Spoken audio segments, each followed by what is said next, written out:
Ladies and gentlemen, it's a quite an honor. I knew him before. Now he's a Hall of Famer out of St. Louis, and he goes by the name Mike Freitag, ladies and gentlemen. Well, thanks, Kev. Thanks for that, Wales. Thanks for that introduction. How are you doing? Well, I feel like $1,000,000. I'm rubbing shoulders with the Hall of Famer. The last time you were just a regular guy, Oh, boasting that. now I'm Billy Big Time. I'm Yeah, big time. I got my green jacket, and you know, yeah, from so a Hoosier to a Green Jacket. yeah, I'm still a Hoosier. All right, then, man. Yeah. Well, let me tell you something, man. Let's hear it. You're well certified, Mike Freitag. Yeah, Yeah, baby. There you that's something. go. I like that. There you, That's as big as the green jacket being well, well certified. well, there you go. Just don't put it on your hands as tattoos or anything like that. The upshot of the situation goes, I have to say, under full disclosure, we might be able to listen to your hound dogs give a howl. Yeah, That would be a treat for all of us because yeah. I just heard it a little while ago, ladies and gentlemen. Yeah, that Oh, was Cowboy, and there's also Waylon. So no, one of them will probably Waylon, belt out a Waylon bark from here in them. Waylon Jennings. Yeah, from Waylon Jennings. He's from his litter was all named after country music stars. His sister is the world record holder for the longest ears of a dog. Lou is her name. Unbelievable. So. Yes, she's got the world record, Guinness World Record for longest ears of a Ladies and dog. gentlemen, you can't find this information out anywhere else but Wales Certified. I No, mean, unbelievable. holy cow, baby. Woo! Well, I'm telling you, I came in for the Hall of Fame. First of all, I was humbled, honored, and just so happy to be inducted and with so many great players and coaches and people. But it was so much fun to come back to St. Louis. I've been away way too long, but I got to see a bunch of old friends. It was great, and at the banquet, 1,100 people. Where else do they have a Hall of Fame like that, soccer Hall of Fame like that? Unbelievable. Not even Barcelona. Barcelona don't have nothing like that. No, they don't have as good of players. So here we go. You're there, and you gotta share it, man. You were with your parochial friends from St. Bonaventure. Unbelievable. Yep. Let you But, explain it. well, I came in on Tuesday. They had a meet and greet for the Hall of Fame. And Wednesday, there was nothing going on. So I asked my good friend Mark Kaiser, who's with JB Marine. I said, can you get a hold of some of the old high school teammates or Emo's pizza teammates, and maybe we can get together and have lunch? So he set it up, and we go to Milo's on the hill, and I thought there were going to be maybe 4 or 5 guys. Well, they end up being about 15 to 20 guys show up. It was great. Guys I haven't seen, some of them in 5 decades, Yeah. But a little bit later on, my buddy Kai says, hey, come back here in the back room. There's some guys you want to see. I go, what the hell? So we go in the back room. There's 4 guys that I played parochial soccer with, are in the back room having a couple beers. And they had no idea I was in town. They had nothing, no idea I'm going to be at Milo's or anything like that. It was an unbelievable day in the sense that I got to see some of my best friends from parochial school, from high school, and even some of my college buddies. So it was unbelievable. And Yeah. like I told you before we got on, it's St. Louis is an unbelievable place in the sense that you keep your friendships from grade school and high school, and you see them. These guys get together each week. every week they get together and have a beer or go to lunch or have and just talk and have good. Those friendships are unbelievable. Yeah, So man. Yeah. Uh, you know, old friends are the best friends. yeah, And so it's really kind of neat to know all that. yeah. Like I said, Kev, I haven't seen some of these guys in 4 or 5 decades, but I still feel like they're really, really close friends, even though I haven't talked to them or seen them. Yeah, They played a special part in my childhood and my growing up. yeah. And You they know, they feel the same way about you. well, I hope so. Yeah, yeah. When they say, "Hey, I played with the guy. I'm the Oh, one they that." were giving me. They were those, especially the parochial guys, the guys from St. Joan of Arc. They Yeah. are saying, "Oh, we made you. You wouldn't have been nothing without me. You'd be playing volleyball or something."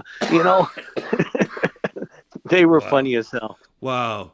And the story goes, if I hadn't gotten hurt, you Yeah, know, yeah, yeah. yeah, But oh man, what magnificent stories. yep. But in the reality of your story, you had been in, around, and on the best of all the levels of soccer. I've been very fortunate, Kev. Yes, you I, have. I've been very fortunate to be on teams with some outstanding players. I've been on teams that have outstanding coaches. Yeah, it's all your product of your environment, and I've luckily fell into the right environments, and that's it's I've been pleased. I've been blessed to be around this game and to like I said, meet so many great people and be around so many great people. Now, did you sign no disclosure agreements to anybody from the state of Colorado? You can.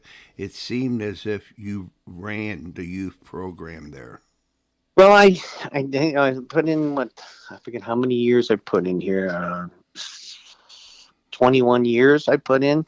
in Colorado. I was the first director of coaching for the state.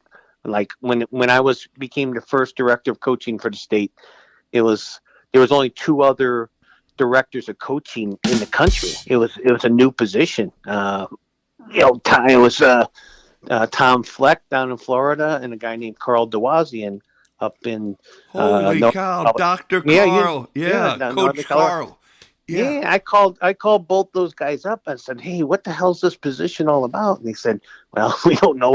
We're figuring it out ourselves." So, I've like between two and then two stints after my time in Indiana. I came back and was director of coaching again here till I retired last year in March. And Kevin, I've been very fortunate. I just love the game, and I just wanted to hopefully be in a position where I can put back into the game what I got out of it. And I've had a hell of a lot of fun. So hopefully, I'm still trying to make it better for the next generation. I'm coaching a little uh, a boys team, like U14 boys team here in Colorado, and I'm having a blast with it. Yeah, man. And and so under full disclosure, I just had a weekend, one day Saturday, Sunday, a Sunday with Todd Bean from Oh yes, oh yeah, he was in Colorado one time. We had time together, and he's done some. Oh, which one? Bean? I get Todd Bean. I get Byers also mixed up. So yeah, Bean yeah. Bean is with Tovo. Tovo, correct? Yeah, Tovo. correct. That's on my bucket list to go over to one of his courses over in Spain because Wow. I've heard special things about it. Some people that I've known that have been around the game for a long time, they said their eyes were open to the game a little bit more by going to his course. I, Well, when your father-in-law is Johan Cruyff, I guess you do learn some things, you know. yeah, and the number 14 wasn't like Archie Bunker. Shut up, meathead.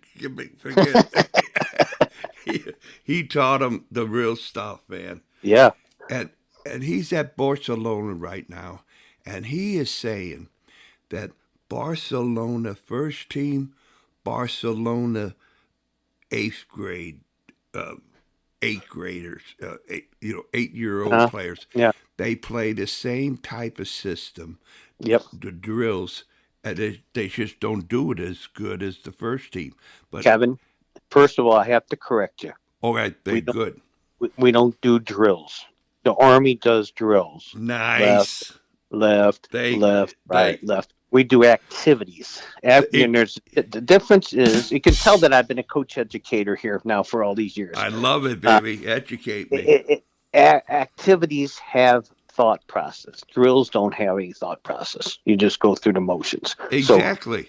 that's the biggest thing. So they're doing activities, not drills.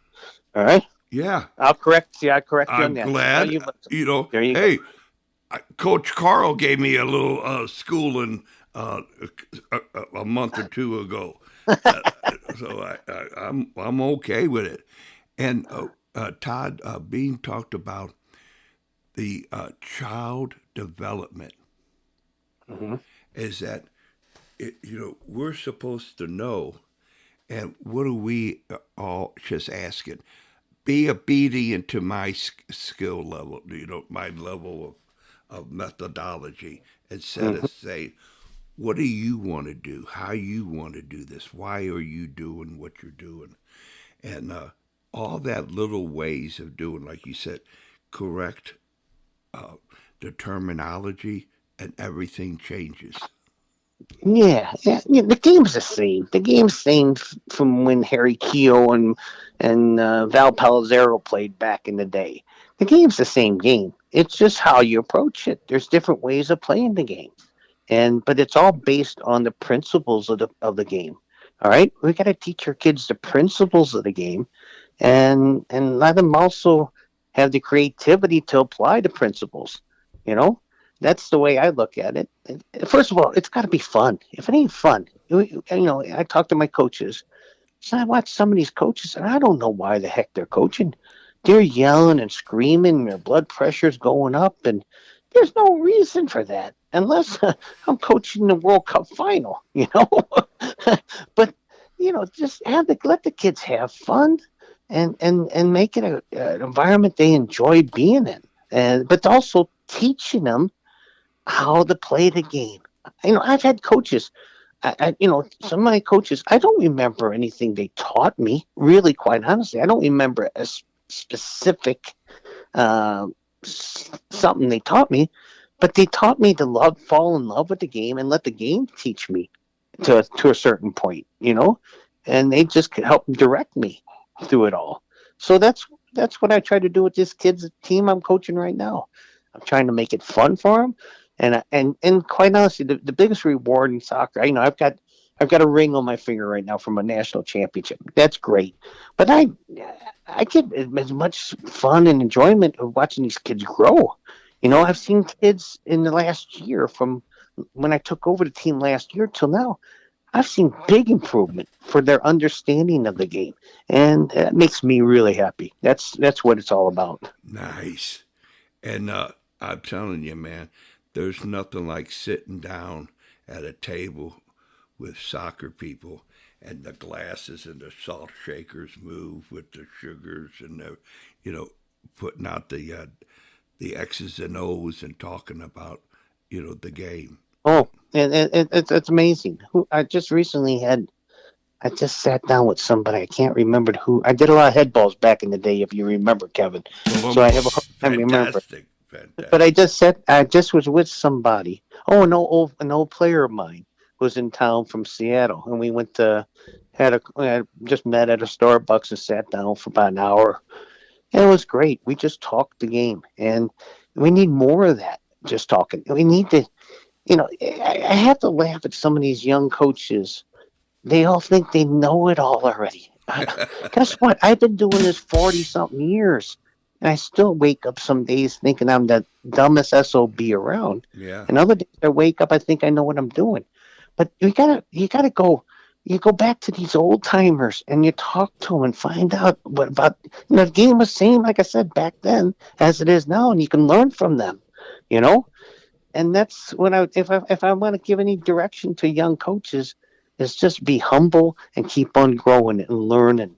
Don't think you know it all, because the game it's a complicated but it's a simple game. All right. Yeah. And the more you can make it simple, the better. Because those days when I wake up and I think I don't know what the hell I'm doing, that's what I try to do. I go back to simplicity, and try to make the game simple again. So, Well, magnificent. I got goosebumps listening to you because yeah, it's probably cold air is blowing on you. all right. But we got like a 17-year-old out off of see Barcelona or somewhere else that is just magic. Uh, Lamine Yamal. you know who I'm talking about. Lamine Yamal, Yeah, yeah, however. yeah. Okay, there you go. You know the names. Yeah, Yeah, he's special. isn't he?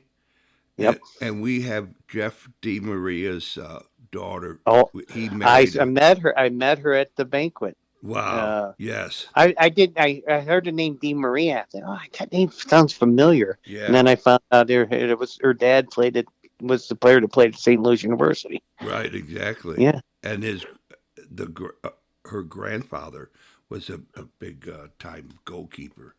Okay. Yeah, with all the teams. All the name dropping. Yep. And then, Kevin, that's another thing that I mentioned in my speech or whatever at the what banquet is. My dad took me to all the games. I was as I used to go watch St. Louis University play. I'd go watch the St. Louis Stars play. I'd go watch Cudis, Big Four, and every weekend I'd be at Mullally Field watching games. And I think there's a transfer. So if there's parents out there or coach, take your kids to games and watch. Let them watch some higher level soccer because I think there's transfer that happens. And I mean, we're so lucky today. All we had growing up, Kev, was soccer made in Germany, you know. And today, every day I'm watching Champions League or EPL or whatever. So there's a lot of chance to just learn by watching also. Yes. And it gives it down to the way a lot of people talk. And I'm going to ask you to give your insights about culture. That what is the actual culture of the soccer playing area?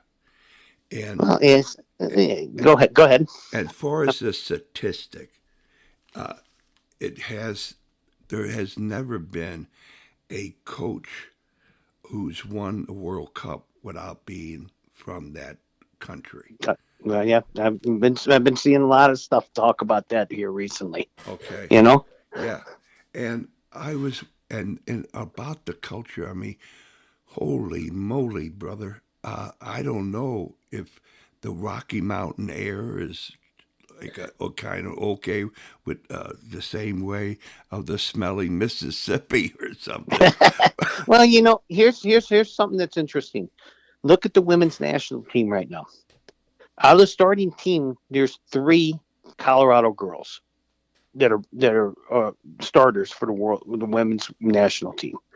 And I go back and you talk about culture, and I think it started years ago in Colorado. I think the level of Colorado girls is pretty high, and I think it goes back to April Heinrich, who was a player from Colorado here, and she went on to go and pretty much put University of North Carolina women's program on the map.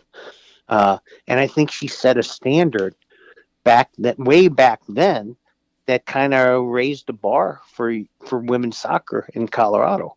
And St. Louis, I was fortunate to grow up in St. Louis because we had, I had coaches that were guys that played on the Olympic team and this and that, whatever.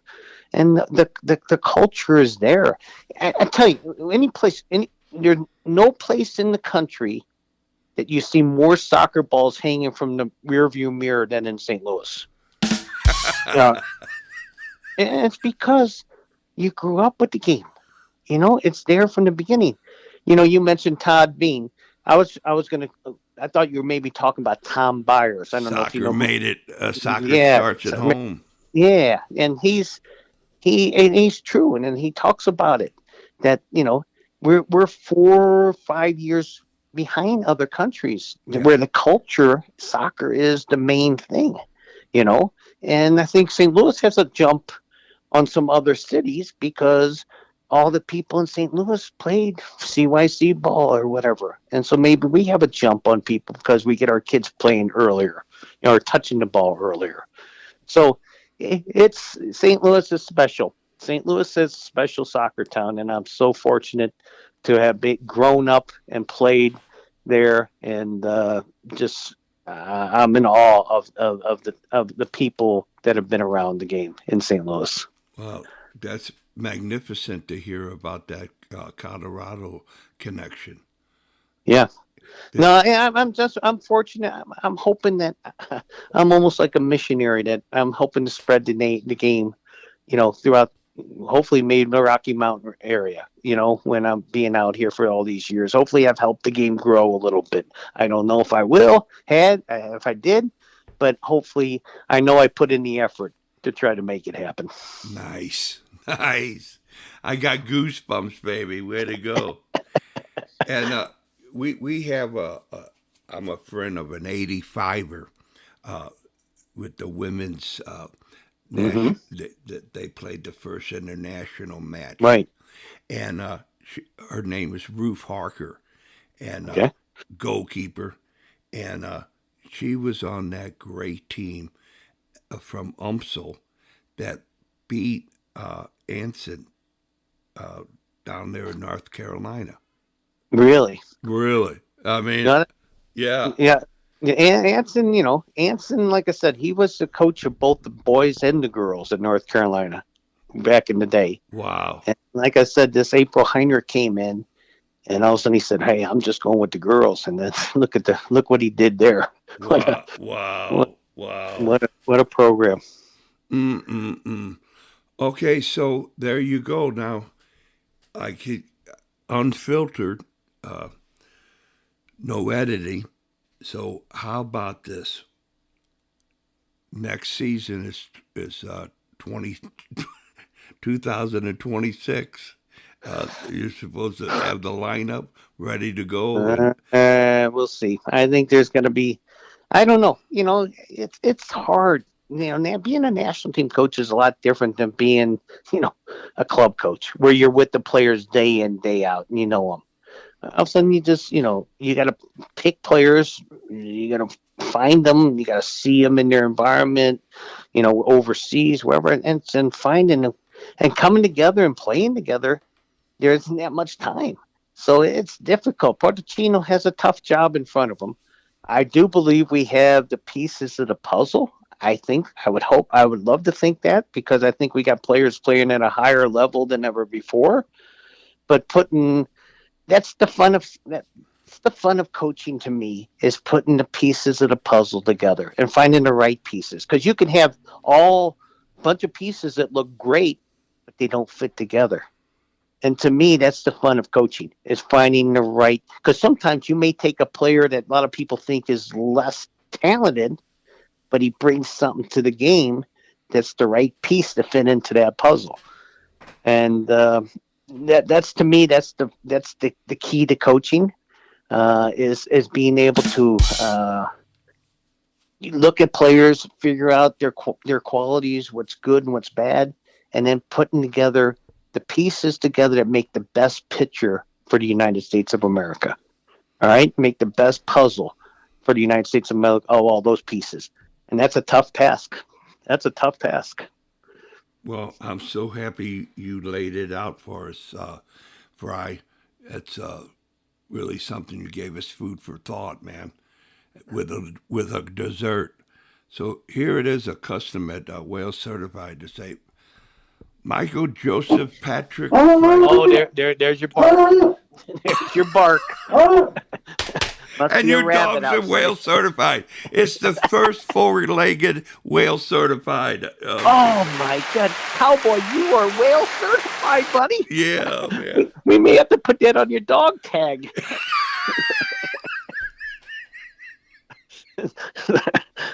So,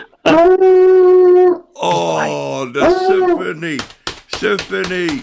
I got to move to another room. Oh, he's serious. All right. Yeah. Yeah.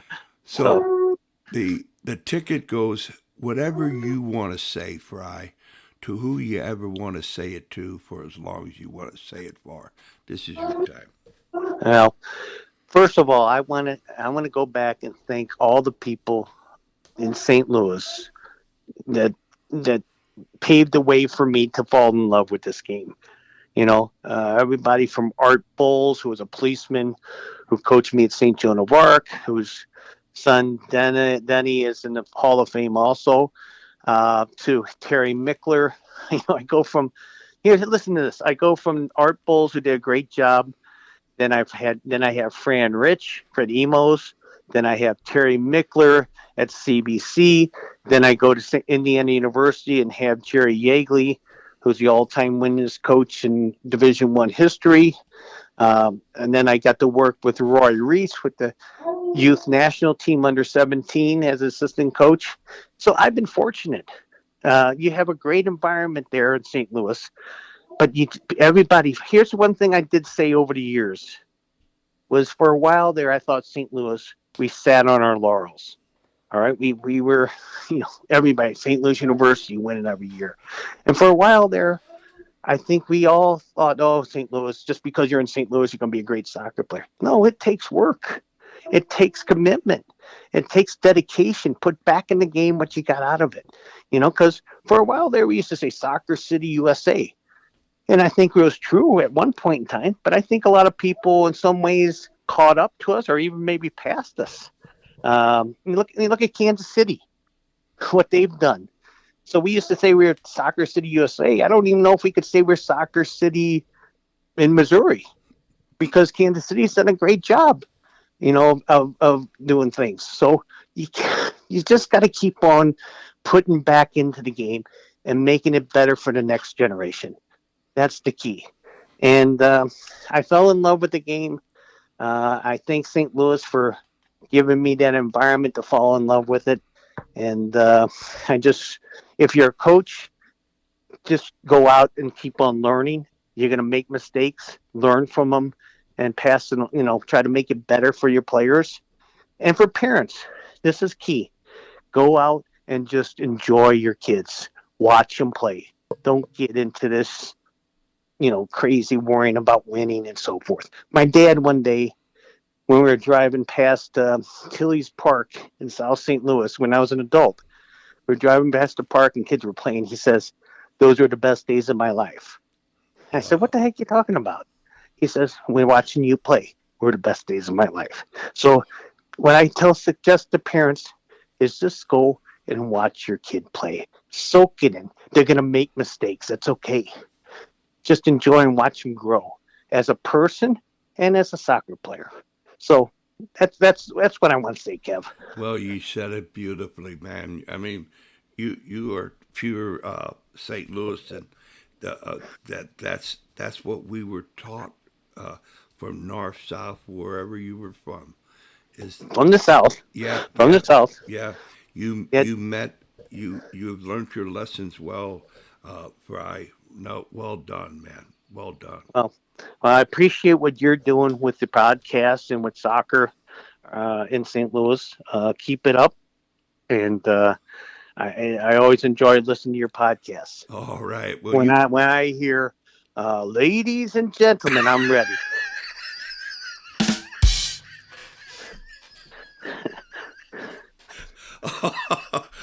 all right, ladies and gentlemen, you heard it here. He's well certified, Barry, and you can also be well certified. Good luck to those dogs. Tell them All the right. first four-legged well certified members. Did they both get it? Even Oh, only one was barking? absolutely, All right. absolutely. Hey, Cowboy and Whalen are both certified. you That's got great. it, absolutely. All right, bye bye. Kevin, all the best. Thanks. All Bye right, bye. bye.